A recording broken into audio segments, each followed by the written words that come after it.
Bonjour, je voulais faire cette vidéo parce que j'ai entendu pas mal d'informations assez fausses ces derniers temps sur le modèle de vol, notamment le fait que les strafes avaient été nerfs en 3.9.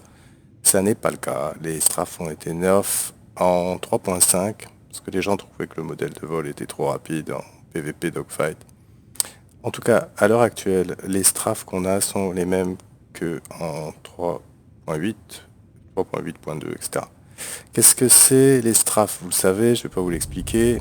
Mais par contre, ce qui est intéressant, c'est de faire la distinction entre la vitesse et l'accélération. Vous allez atteindre une certaine vitesse à une certaine accélération. Cette accélération, vous la voyez sur votre HUD. C'est ça, c'est les G. Ces G là, vous pouvez le constater, n'ont pas changé. Alors ils sont pas les mêmes suivant les axes. Ils sont symétriques sur gauche-droite et haut-bas, mais ils ne sont pas symétriques sur avant-arrière. Hmm.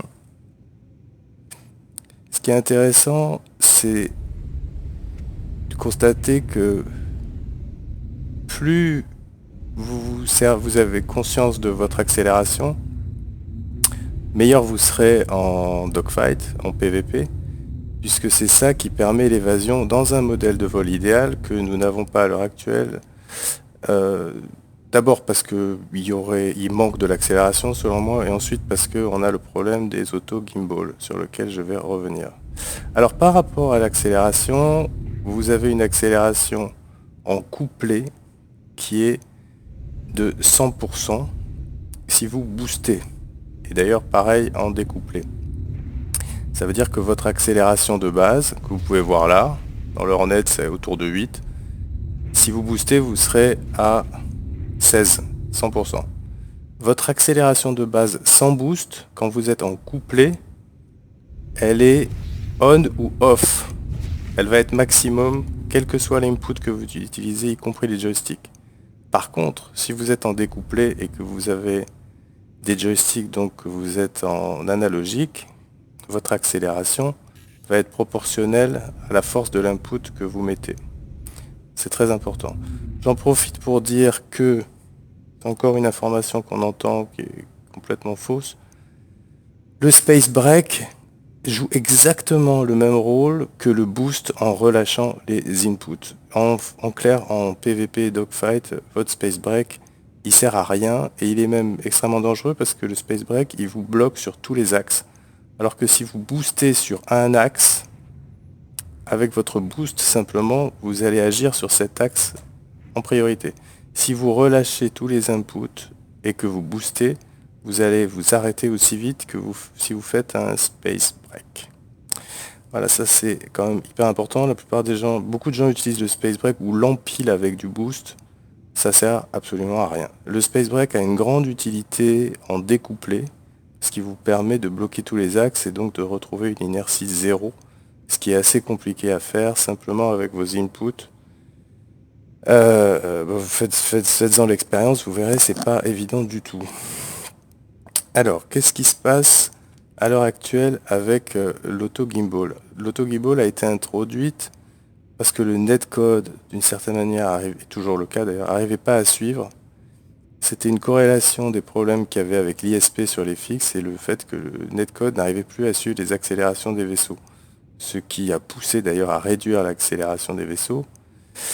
Et donc on se retrouve dans une situation complètement absurde où on a de l'auto-aim sur un modèle de vol qui a des accélérations diminuées et qui donc empêche l'évasion avec un tracking d'auto-gimbal qui est assez performant. Autrement dit, ça nullifie pratiquement le PVP. Alors vous allez me dire, ouais, mais il y a des gens qui sont meilleurs que d'autres et qui arrivent à éviter les tirs. Hmm. Alors on peut mitiger un peu l'auto-gimbal, mais on ne peut pas l'éviter à 100%. Or, un modèle de vol compétitif ou du PVP compétitif, si vous êtes capable de ne pas être touché et d'appliquer des dommages en même temps. C'est le mélange de l'évasion et du shoot. Aujourd'hui, l'évasion, elle permet d'éviter un tout petit peu, mais pas totalement. Donc, ça annule le compétitif. Sachant aussi que les fixes sont inutilisable parce que l'ISP est complètement baisé et que en plus, après la 3.5, ils ont quand même mis de l'auto-aim sur les fixes. Vous pouvez le vérifier si vous ne me croyez pas. Donc ça veut dire qu'on n'a plus du tout un modèle dans lequel le skill de la visée entre en ligne de compte. Alors, qu'est-ce qui se passe avec l'auto-gimbal actuellement en plus? On a une desync dans le jeu qui n'a fait que s'amplifier de patch en patch, et le dernier 3.9 là c'est une catastrophe, mais 3.8 c'était pareil. Vous appliquez des dommages sur un joueur en face qui a parce qu'on est dans un système dans lequel les données sont calculées du côté du client et pas du serveur.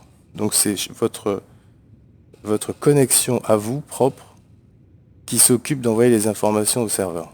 Donc il y a ce qu'on appelle des packet loss. Donc quand vous combattez un joueur, vous combattez sa connexion, il combat la vôtre. Suivant la différence de connexion, qui s'ajoute au problème de desync, vous allez avoir une bonne hit registration ou pas. Ça veut dire que les shots que vous allez envoyer vont être pris en compte ou pas. Et c'est pour ça que vous expliquez en ce moment que les Gladius, qui ont une grosse accélération, dont le netcode n'arrive pas à prendre en ligne de compte, prennent très peu de dommages alors qu'ils ont de mémoire à 2 fois moins d'HP qu'un Hornet. Parce que vous cumulez la desync, qui est due au netcode qui ne prend pas l'accélération, et en plus les mauvaises connexions de chaque joueur. On notera d'ailleurs que beaucoup de joueurs qui sont restés dans ce jeu actuellement ou dans Arena Commander sont très souvent des joueurs qui ont une très mauvaise connexion et donc qui ont des packet loss parce qu'ils ont simplement constaté qu'ils prenaient très peu de dégâts. Donc à l'heure actuelle, pour simplifier, c'est de la merde. Il n'y a aucun skill qui rentre en ligne de compte dans les combats que vous pouvez faire, que vous pouvez regarder. Les facteurs qui rentrent, qui sont à l'œuvre, sont tous faux. Donc voilà, vous ne pouvez rien y faire. Alors qu'est-ce qui peut se passer? Il peut se passer deux choses. Ce que attendent tous les PVPers depuis longtemps, c'est pour ça qu'une bonne partie de la communauté PVP est partie ailleurs. J'en fais même partie maintenant, je joue sur d'autres jeux. On attend la refonte du netcode et on attend le passage qui est prévu pour la 4.1 sur la roadmap du client au serveur. Ça veut dire que si, comme tous les jeux compétitifs, on passe à ce qu'on appelle un jeu qui est server-side, autrement dit les informations sont calculées par le serveur, c'est le serveur qui dispatche les informations et tous les joueurs se trouvent à égalité, déjà il y aura moins de problèmes. Deuxième chose, et il y aura d'ailleurs plus de triche, même si à mon sens il n'y en a pas. Deuxième chose, c'est la désynchronisation. Ça, c'est la refactorisation du netcode. On ne sait pas ce que ça va donner. Est-ce qu'ils vont être capables de le faire? La troisième ou quatrième chose, c'est que il paraît qu'il y a un team qui bosse sur le combat et qui va, à partir de la 4.0 peut-être, amener des améliorations, notamment par exemple pour les pipes. Alors il y a eu beaucoup de débats que j'ai entendus d'ailleurs hier soir sur la gestion des pipes. C'est assez simple. En fait, c'est très compliqué. Les pipes pour être calculées, prennent en considération énormément de choses. À partir de la 3.5, autour de la 3.5, on a CIG pour des raisons qui nous échappent, qui sont probablement liées au fait que John Pritchett est parti, ont commencé à intégrer l'accélération des chips dans la prise en compte du calcul des pipes. C'est pour ça que vous avez aujourd'hui ce qu'on appelle le pip exploit, c'est-à-dire qu'il suffit de bouger son joystick dans tous les sens pour saturer le serveur d'informations contradictoires, ou en tout cas qui n'a pas le temps de prendre en ligne de compte, qui font que les pipes sautent dans tous les sens. C'est absolument pas du skill, c'est juste un exploit par rapport à un système qui est mal foutu. Ça, pour le coup, c'est une certitude, serait normalement supprimé, c'est-à-dire le fait que les pipes prennent l'accélération du vaisseau en ligne de compte dans le prochain patch, donc en 4.0. Ce qui aurait pour résultat de rendre les pipes, comme on dit, plus smooth, plus doux, et qui mettrait fin à l'exploit là-dessus. Donc voilà, que dire d'autre? Je sais pas, sinon que vraiment le jeu est dans un état lamentable. C'est dommage. Moi, je fais partie des gens qui adorent Star Citizen. J'espère qu'ils vont réussir à faire quelque chose de mieux. Maintenant, si on est absolument réaliste, et en plus compte tenu de la situation sanitaire et de la crise économique qui arrive, si on empile tous les si pour réussir à retrouver quelque chose de jouable compétitivement, ou en tout cas qui soit assez fun en arena ou juste en PvP, et que ce soit pas juste un échange de tirs plein la gueule, parce qu'aujourd'hui c'est ça, c'est un échange de DPS avec très peu de mouvement, et puis c'est à celui qui a la meilleure connexion ou le meilleur taux de FPS qui l'emporte. Hmm. Vous avez qu'à faire un essai, vous allumez 15 Twitch en même temps, vous uploadez une énorme vidéo, vous prenez un Gladius, puis vous allez en Arena Commander. Vous serez invincible. Voilà. Donc c'est impossible de créer un jeu vraiment compétitif qui attirerait des vrais joueurs dans ces conditions. Après, il est toujours possible d'aller dans le parc à thème du PU faire des bonnes images, mais c'est pas ça qui peut faire un jeu, à mon sens, durable. Maintenant, j'espère que ça changera et qu'ils arriveront à en faire quelque chose. Dans l'intermède, moi, je me consacre à d'autres jeux. Vous devriez peut-être en faire autant. Voilà, je pense que j'ai oublié plein de trucs. Vous pouvez, en dehors des insultes et des commentaires qui vont raconter probablement essayer de pointer des erreurs que j'ai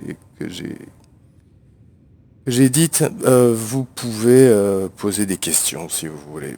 Voilà, je suis absolument pas un expert en jeux vidéo ni en physique, mais par contre, je joue énormément et ce que je vous ai dit là, je pense que c'est assez juste. Je vous embrasse.